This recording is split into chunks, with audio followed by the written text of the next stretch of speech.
brought you by Silver Pumps and Motors. Top quality और consistent performance के लिए सिर्फ सिल्वर पंप्स नाम याद रखना. ఇవాళ ఆకాశంలో హోలీ కనువిందు చేయనుంది. భూమి మీద మనం రంగు పడుద్ది అంటూ కలర్స్ చల్లుకుంటుంటే ఆకాశంలో చందమామ హోలీ జరుపుకోనున్నాడు. మూన్ సీన్ అదరగొట్టనుంది. ఇవాళ హోలీ నాడు ఒక అద్భుతం చోటు చేసుకోబోతోంది. అదే బ్లడ్ మూన్. ఈ ఏడాది మొదటి గ్రహణం ఇవాళే హోలీ రోజున సంభవిస్తోంది. ఇది సంపూర్ణ చంద్రగ్రహణం. బ్లడ్ మూన్ అని పిలువబడే చంద్రగ్రహణం ఈసారి ఏర్పడుతుందని ఖగోళ శాస్త్రవేత్తలు చెప్తున్నారు.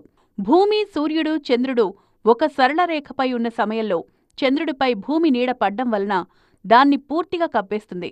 దీన్ని చంద్రగ్రహణం అంటారు. గ్రహణం సమయంలో చంద్రుడు ఎప్పుడూ కనపడే రంగులోనే ఉంటాడు.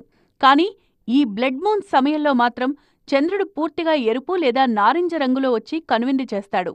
ఈ గ్రహణం మన దేశంలో ఇవాళ ఉదయం 9:27 ప్రారంభమై మధ్యాహ్నం 3:30 వరకు కొనసాగనుంది. సూర్యుడి నుంచి వచ్చే ఎరుపు లేదా నారింజ కిరణాలు భూమిపై నుంచి ప్రయాణం చేసి చంద్రుడి వర్ణాన్ని మారుస్తాయి.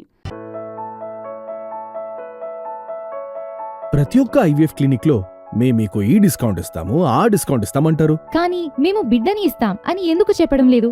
మనం ప్రామిస్ కోసం డబ్బులిస్తున్నామా లేదా తల్లిదండ్రులు కావడం కోసం చెల్లిస్తున్నామా?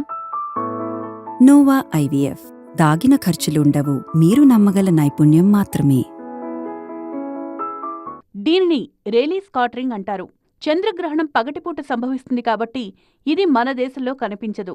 ఉత్తర అమెరికా, దక్షిణ అమెరికా ఖండాల్లో కనిపిస్తుంది అంటారు సైంటిస్టులు.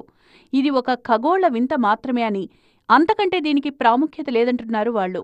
దాదాపు 5 గ్రహణాలు ఏర్పడతాయి ఉంటుందని మనకు ఇప్పుడు చంద్రగ్రహణము మిగతా అన్ని పార్షియల్గా ఉంటాయి. సెప్టెంబర్ 7, 8 తారీఖుల్లో వచ్చేది మనకి ఇండియాలో బాగా కనిపిస్తుంది, అది చూసుకోవచ్చు. అట్లాగే మార్చి ఈ నెల ఆఖరిలో సూర్యగ్రహణం కూడా ఏర్పడుతుంది, అది కూడా మనకు విజిబిలిటీ ఉండదు. అయితే జ్యోతిష్యుల వాదన మరోలా ఉంది. ఇది కేతుగ్రస్త ఉత్తరా నక్షత్రం కన్యా రాశిలో ఏర్పడే చంద్రగ్రహణమని, కొన్ని రాసుల వారి మీద దీని ప్రభావం ఉంటుందని వాళ్ళు చెప్తున్నారు. ఈ గ్రహణం వలన కొన్ని రాశుల వారికి ఎఫెక్ట్ ఎలా ఉంటుందని చెప్పని మనం చూడొచ్చు. ఇవన్నీ కూడా గోచార రీత్యా ఇచ్చే ఫలితాలు, గోచారం వల్ల ఏర్పడే విధానాలు కాబట్టి. అంటే ఉదాహరణకి జన్మరాశిలో అంటే కన్యా రాశి వారికి కానీ, లేదంటే ద్వితీయ రాశి అయిన తులారాశి వారికి కానీ, సప్తమ రాశి అయిన మీనరాశి వారికి కానీ, లేదా అష్టమ రాశి అయిన మేషరాశి వారికి కానీ, ఇలాగా ఈ రాశుల వారికి లేదా వ్యయ రాశి అయిన సింహరాశి వారికి కానీ కొంత జపం లాంటివి చేసుకోవడం ఉత్తమం. ఇది ఇండియాలో కనిపించదు కాబట్టి ఖగోళ ప్రియులకు కొంత నిరాశ కలిగించడం ఖాయం.